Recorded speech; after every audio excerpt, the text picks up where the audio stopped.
भगवति त्वामहं यशोयुतां वन्दे, यशोयुतां वन्दे। 1925 पासून ते 2024 पर्यंत गेली 99 वर्ष राष्ट्रीय स्वयंसेवक संघ या ना त्या कारणाने चर्चेत राहिला आहे. संघासाठी आपल्या प्राणाची आहुती देण्यासाठी तयार असणारे जसे अनेक स्वयंसेवक आहेत, तसेच संघाचा दुस्वास करणारे लोकही खूप आहेत. त्यामुळे एकीकडे संघाला सर्वतोपरी मानणारे लाखो करोडो लोक, तर संघाचा दुस्वास करणारे काही लोक. हे दोन्ही जरी असले तरीही संघाला वगळून या देशाचा आधुनिक इतिहास हा लिहिलाच जाणार नाही. किंबहुना तसा कोणी करायचा प्रयत्न जरी केला तरी तो यशस्वी होणार नाही. एवढे भले मोठे काम संघाने गेल्या 99 वर्षात देशासाठी, देशवासियांसाठी व समस्त भारतीयांसाठी उभे करून ठेवले आहे. नमस्कार, मी अवधूत वाघ आणि आपण पाहत आहात माझे YouTube चॅनेल अवधूत चिंतन. संघाची स्थापना 1925 साली झाली. संघाच्या स्थापनेचा जो तात्कालीन हेतू होता व आजही जो हेतू आहे तो फक्त आणि फक्त हिंदू संघटन हा होय. या देशामध्ये बहुसंख्याक असलेले हिंदू संघटित नाहीत, त्यामुळे त्यांचा आवाज क्षीण होत आहे.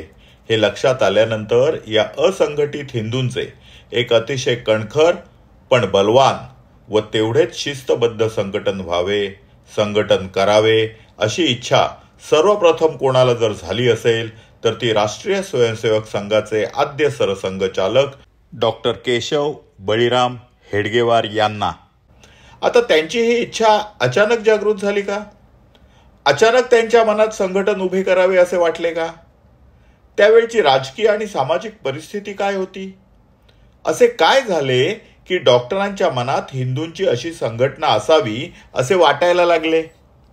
1925 साली ज्यावेळी संघाची स्थापना झाली त्या आधीच्या 5-6 वर्षांची पार्श्वभूमी आपण जर पाहिली आणि तपासली तर आपल्या असे लक्षात येईल की 1919 ते 1925 हा 5-6 वर्षाचा कालखंड हा राष्ट्रीय स्वयंसेवक संघाच्या स्थापनेसाठी सर्वात सुपीक कालखंड होता.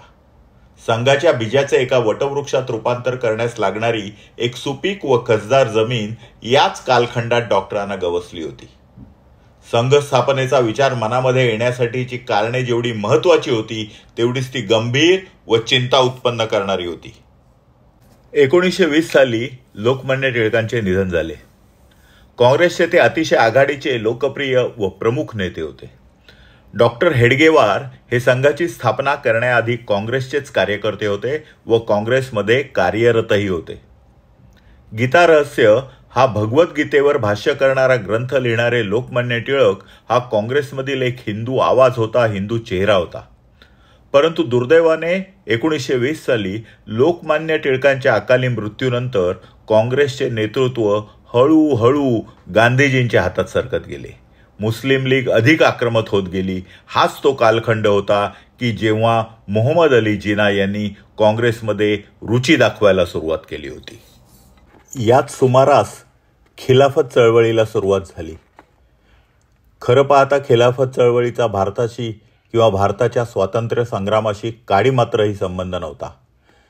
त्यावेळच्या तुर्कस्तानातील म्हणजेच आजच्या टर्कीमधील कट्टर इस्लामिक व जुलमी ओटोमन राजवटीचा पराभव करून सत्तेवर आलेल्या सुधारणावादी केमाल पाशाच्या नेतृत्वाखालील सरकारला विरोध करण्यासाठी व तुर्कस्तानमध्ये पुन्हा एकदा जहाल वहाबी इस्लामिक राजवट स्थापित व्हावी यासाठी कट्टर जिहादी मुस्लिमांनी खिलाफत चळवळ उभी केली होती. त्याच सुमारास केरळमध्ये मोपल्यांचे दंगे झाले. हजारो हिंदू ठार मारले गेले. शेकडो हिंदू मंदिरे केरळमध्ये तोडली गेली. हजारो हिंदूंचे जबरदस्तीने धर्मांतरण करण्यात आले. शेकडो हिंदू महिलांवर बलात्कार करण्यात आले. परंतु दुर्दैवाने या विरोधात काँग्रेसच्या एकाही नेत्याने आवाज उठवला नाही. गांधीजी सुद्धा मिठाची गुळणी घेऊन गप्प बसले होते. या 3 गोष्टी लोकमान्य टिळकांचे निधन, खिलाफत चळवळ आणि मोपल्यांचे दंगे यांचा खूप मोठा प्रभाव राष्ट्रीय स्वयंसेवक संघाच्या स्थापनेच्या निमित्ताने पडलेला दिसतो. यामुळे सर्वच हिंदूंनी, या भारतभूमीच्या सर्व भूमिपुत्रांनी, सर्व नागरिकांनी ज्यांची या देशावर श्रद्धा आहे, या संस्कृतीवर श्रद्धा आहे, अशा सर्व लोकांनी एकत्र येऊन अशी एक संघटना उभी करावी ज्या संघटनेत जात नसेल, पात नसेल, पंथ नसेल, वर्ण नसेल, वर्ग नसेल, फक्त आणि फक्त धर्म आणि संस्कृतीचाच विचार असेल. अशा प्रकारची संघटना बांधण्याची मनोधारणा डॉक्टर हेडगेवार यांची झाली.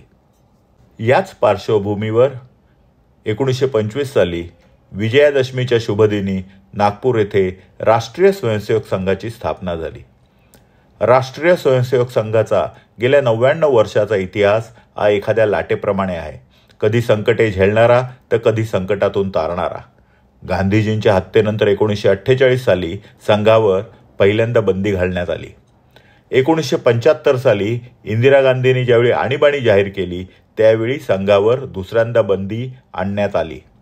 त्यानंतर 1992 साली बाबरीची विवादित इमारत पाडली गेली त्यावेळी संघावर तिसरी बंदी घालण्यात आली. या तीनही कसोटीच्या कालखंडातून संघ अतिशय तावून सुलाखून बाहेर पडला. एवढेच नव्हे तर संघाच्या मुशीत व संस्कारात घडलेल्या अटल बिहारी वाजपेयी व नरेंद्र मोदी सारख्या प्रचारक तथा संघ स्वयंसेवकांना एकदा नव्हे, दोनदा नव्हे तर 3 वेळा हिंदुस्थानचे पंतप्रधान म्हणून शपथ घेण्याचा बहुमान मिळाला. खिलाफत चळवळीचा इतिहास जाणून घेण्यासाठी आपण पुन्हा भेटूया पुढच्या भागात. तोपर्यंत आपल्याला हा जर व्हिडिओ आवडला असेल तर लाईक करा, कमेंट करा, फॉरवर्ड करा, शेअर करा, सबस्क्राईब करा आणि बेल आयकॉन दाबायला विसरू नका.